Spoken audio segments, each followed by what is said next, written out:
sa pet shop.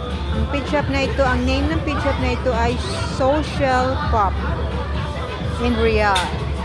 Ayan. So, nakikita nyo, ang daming iba-ibang klase ng mga aso. Oh, diba? You know, my God. Dati takot na takot talaga ako sa mga aso. Pero ngayon, mababait naman po pala sila. Diba? Nakakatuwa. Ang dami nila. Ay, naku, yan.